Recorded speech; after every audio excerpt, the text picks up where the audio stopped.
Hey geospatial enthusiasts, thanks for watching Project Geospatial. I'm Adam Simmons and this is the Industry Limelight. Recently, Capella Space announced their next generation of SAR satellites, the Acadia generation. To talk a little bit more about this announcement and learn more about Capella Space, we have the pleasure of interviewing Capella's founder and CEO, Payam Banazadeh. Payam, go ahead and introduce yourself. Good to be with you, Adam. Payam, as you mentioned, I'm founder and CEO of Capella Space. We are one of the leading companies providing SAR capabilities from space. We build our own satellites, and we are currently operating a constellation of these SAR satellites, providing SAR imagery around the world. How did you get started with the industry and end up founding Capella Space? So I am an aerospace engineer by training. I did my bachelor in aerospace at University of Texas at Austin, Hook'em Horns. And I worked at NASA JPL for a few years after that. I was deeply involved with small satellites throughout my undergrad as well as at JPL.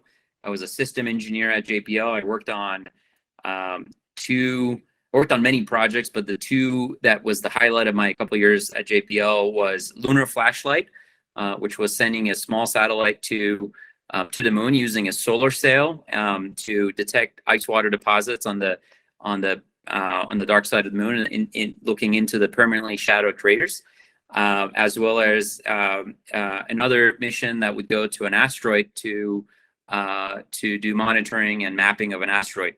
I then came to Stanford for a graduate degree, and it was there that I founded Capella. Capella was really founded on a frustration that I felt when MH370, which was a Malaysian flight, went missing, and we couldn't find any pieces of this plane. And as I pulled the thread on why is it that we're not monitoring our planet frequently enough, I found that there is significant gap that is not currently covered in terms of monitoring our planet reliably from space through all weather and all conditions, and at a high frequency. And SAR seemed to be the perfect solution for doing rapid monitoring of anywhere in the world. This is back in 2014, 15, and we've come a long way in 2022. Now we've got a constellation of SAR satellites. So excited on the next chapter of Capella, and happy to chat with you about that as well. What is Capella's core mission and the differentiators compared to traditional SAR providers? When you say traditional SAR providers, you're probably talking about Airbus, RadarSat from MDA, Canadian. Italians have Cosmo Skymet, and every single one of those radar satellites, those are the traditional sort of radar satellites, none of them are truly a commercial capability. These are all pretty much funded by, one way or another, funded by the governments of those countries, and whatever leftover capacity there is under some very strict concept of operations, and in a very limited way is monetized outside of government commercially. And so prior to Capella and sort of the new SAR providers, there was really no truly commercial capability out there. And so we've changed that, and we've sort of flipped that on its head. We are now a truly commercial capability who has government as one of many customers that we have. For Capella, government is one of the primary markets. Defense and intelligence is one of our primary markets that we cater to. But we're not strictly only doing defense and intelligence. We do work with anyone outside of defense and intelligence, and finance and insurance and agriculture and other applications as well. But the primary focus is defense and intelligence. In terms of the vision and the mission of the company, for us is really being able to provide a capability that instantly we can monitor anywhere in the world, no matter what the conditions are. And we've seen how that has really played out in Ukraine. When the invasion happened, Ukraine at the time was pretty much cloudy every single day, all the time. And we were able to, within really just a matter of hours, put all of our focus on Ukraine and provide real-time monitoring of the situation on the ground to all the interested parties, U.S. government, NATO, Ukrainians, and we've been able to do that ever since then. And that capability, if Capella hadn't existed, if the invasion had happened, 10 years ago, would have been extremely difficult. And we think that's an important capability that we brought onto the world. With Capella's new Acadia generation of satellites, what can we hope to see with its capabilities?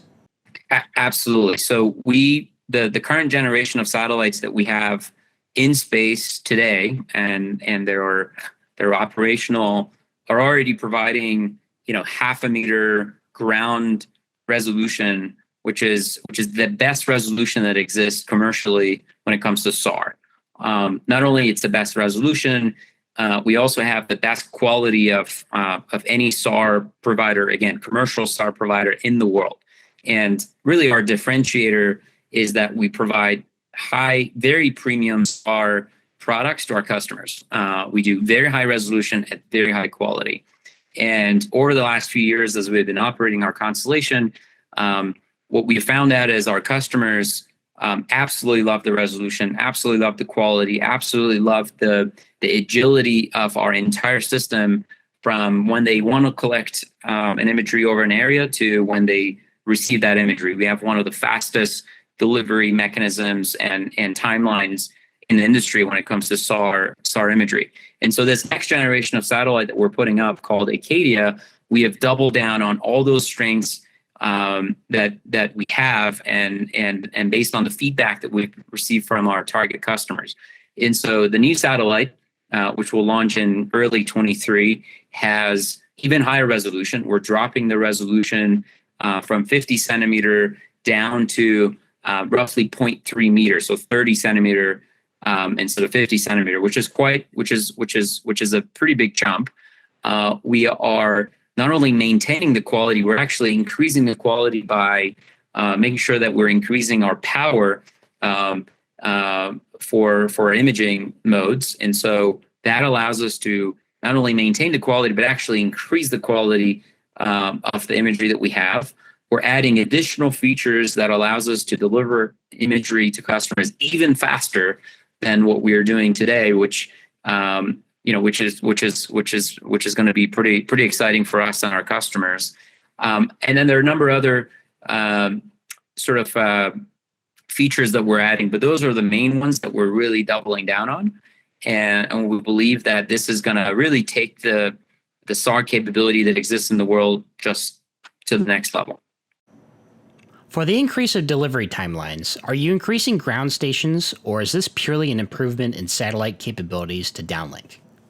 Yeah, so we have today in our existing fleet, in the existing generation of satellite, we have one of the highest downlink rates of any SAR satellites in the world. It's more than a gigabit per second of downlink time, downlink rate that we have on these satellites. And SAR, you're producing a lot of data, so the ability to get that data down in a single pass really quickly is oftentimes bottleneck for some of the SAR providers.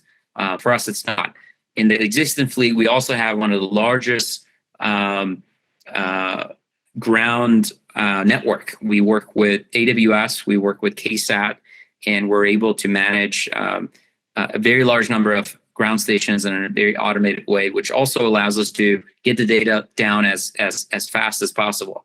We're also the only operator in the SAR domain that uses Inmarsat, which is a geo communication satellite, to task our satellites. That means in real time, we're able to task our satellites when a customer wants to task. We don't have to wait for the satellites to go over a ground station to uplink and do tasking. We're doing this through Inmarsat, which because of the geostationary nature of their satellites, they can always look at all of our satellites and have two-way communication. With this next generation of satellites, not only we have all the things that we already have, but we're adding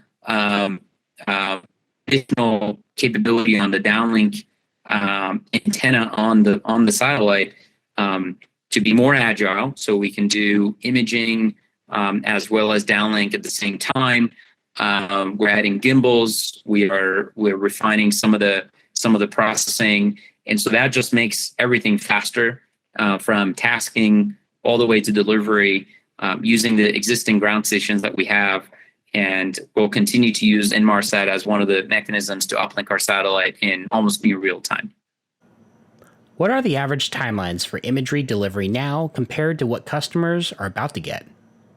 It varies depending on latitude. Obviously it's not the same everywhere in the world, but on average it's in single digit hour, and again, depending on the latitude and depending on where they are, they're going to see a pretty significant improvement on that. Again, depending on where they're tasking.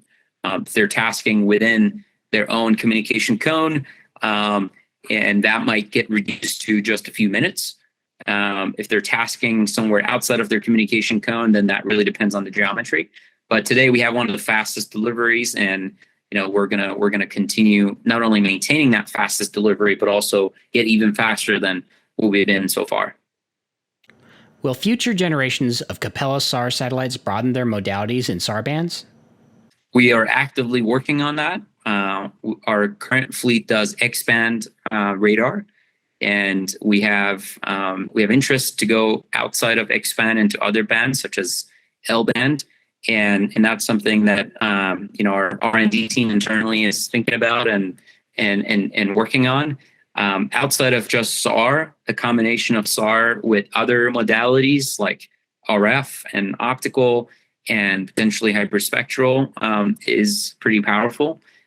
We have partnerships with other companies with other modalities, and we're excited to grow those partnerships and make sure that the customers are getting not just a single modality, but really a combination of all the modalities collected in a very specific way. That's important. And so that's where I see the industry moving, being able to co-collect a lot of different modalities all together of the same location and be able to co-register all those modalities and really take away the information and provide that information as a package solution to customers. What is the biggest obstacle the commercial SAR community still has to overcome, and how is Capella leading that charge? Well, the main obstacle I see is that the commercial market for SAR is not as mature as it is for optical, and even commercial market for optical is really not fully mature. And so the commercial need is there. The commercial demand is not there yet, and the reason for that is from just the zeros and ones and INQ data, complex data of SAR, going all the way to a complete report or a final solution that a commercial customer needs and wants. It takes a lot of time, and there's a lot of complexity involved in building all those solutions. No commercial customer is going to receive a SAR imagery and be able to deal with that. And so building that ecosystem around SAR data is important. It's complicated. It takes time. And that's one of the challenges of SAR. There's very little commercial market for what we have today. But that is part of the reason that we're very much so focused on government as our primary customer, both U.S. government as well as international. And the reason for that is governments have dealt with SAR for a very long time. They've had their own SAR satellites. They know the data. They have the need for reliable imagery from space, and we can fill the gap that they have almost immediately without a need to build any of the complexity and additional analytics on the SAR imagery. So that's one of the biggest challenges that I see for anyone who wants to get into SAR. We have a unique strategy on how to get through this sort of infancy phase of the commercial market, and in parallel help build the market over the next 5 years. What are some of your favorite highlights or moments with Capella so far? It's hard to top off the first light, what we call first light, which is the very first image that you that you ever capture from space as one of as your first commercially operational satellite is launched. And so for that, for us, that was our very first satellite called Sequoia. And I vividly remember the day, the launch day, the deployment moment, and when we captured that first image, it was the image of San Francisco that we captured. Obviously, that was a huge moment for us. The next big moment for us was when we fully commissioned the satellite. It took us a couple months to commission it, and essentially turn on the switch of this is now a commercial satellite where customers, revenue-paying customers can task the satellite, and the first dollar that we got by delivering imagery to customer was really the next milestone for us. And then I would say fast forward to just earlier this year at the invasion of Ukraine was really another moment for us and the company to really see that the capability we've built is now being put in use in a very operational way, saving lives and helping in a major way in one of the most consequential geopolitical events of our century. And so to go from a napkin idea 6 years ago to now providing life or death capabilities to our government and to our allied government is something that we're very proud of. What are your thoughts on other SAR providers' approaches to data democratization and SAR pricing? Well, look, we've been at this for 6 years. When I started the company, the focus was pure commercial, and the first 2 years of that, we went very deep into commercial use cases. And one of the levers that we were trying to understand if it has a huge impact on opening up the commercial market was price. And one of the hypotheses was the reason commercial customers have not used SAR is the price is too high, or it's inaccessible, or it's complicated, or that it's difficult to really get what they need out of SAR imagery alone, and you need to combine it with other data, or that simply there's just no use case for SAR. There's lots of different hypotheses. The price is only one variable. There's other items that also needs to be looked at. From our perspective, price is not the only variable, and from our perspective, our target customer base of government. They have very specific requirements, and if you give it to them even for free, but you can't really solve the problems that they have, it doesn't really matter. It doesn't solve their problem, and their price is different in terms of getting a capability that actually solves their problem. And so price wouldn't solve their problem. Now, what would price solve commercial problems? Not entirely. It's not just price. We also have lots of programs at Capella to work with partners that are doing analytics that are focused on commercial to make sure that price is not the problem. And we work with those partners through different engagements where we give them access to our archive.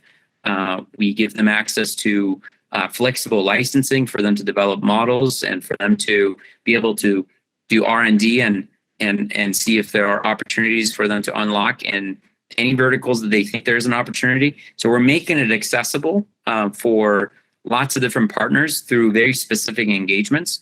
And at the same time, we're catering to our high-end customers, which are governments, with very specific requirements. And we're making sure that those customers are also very happy. So it's not a solution. You can't really have one solution that meets that solves all the problems of all the customers, and you have to have a unique solution for each of the markets and each of the customers and each of the different layers of this ecosystem. And that's the approach we've taken. And quite frankly, it's worked for us. We have a constellation of these satellites that are generating imagery, and we're in the market. We have a massive sales team, a massive product team that is actively talking to these customers, and they understand the problem. And we look forward to working with others, and pretty excited to see what the sort of the the experiment that some of our friends are running, how that's going to result. And I'm sure we're going to look and we're going to learn and we're going to adapt. How flexible are you to working with small businesses or research programs? Folks who want to have access to SAR imagery to develop things for R&D purposes, for frankly a new business model, and we have a partnerships program. We have a head of partnerships that's every day. That's all he does. He looks at different business cases from different companies and different partners, and we adapt and are flexible in our business model to make sure that we can cater to as much of the market as we possibly can. What are your final words about Capella? And do you have any inspirational words to aspiring young geospatial professionals? Last minute on Capella. This next chapter of Capella is, I would say, one of the most exciting chapters of Capella. The first chapter was, building and making sure it works. The next chapter was, okay, it works. Let's go find some customers and make sure that we can generate revenue. And then this next chapter that we're now entering is really moving Capella into a fully operational, fully mature, and growing the market and really scaling with our customers that we've come to know over the last 5-6 years. So I'm really, really excited for this next chapter. In terms of any inspirational words for the new talent coming out, the one thing I would say is anything is possible. I didn't know what SAR was, frankly, when I started Capella. The first encounter I had in SAR was Wikipedia, and now I own and I'm the CEO of a company that's operating a constellation of SAR satellites, and Capella is the first company in the U.S. to do this commercially. And so have big vision, have big dreams, and never say no for an answer. And believe that anything is possible as long as you really put all your effort and focus and energy on it. And with that said, we are hiring a lot of people. And so if you're thinking about joining the SAR revolution, please reach out to me and look at our website for all the job openings that we have. Payam, thank you for giving us a rundown of Capella Space and what we can expect from your new Acadia generation of satellites. We look forward to seeing the amazing resolution of Capella's imagery with the new capabilities. I'm Adam Simmons with Project Geospatial, giving you the industry limelight. Thanks for watching. You can find more of our content at www.projectgeospatial.com, YouTube, or listen in on all major podcasting platforms. If you're interested in sponsoring us, please reach out through our website.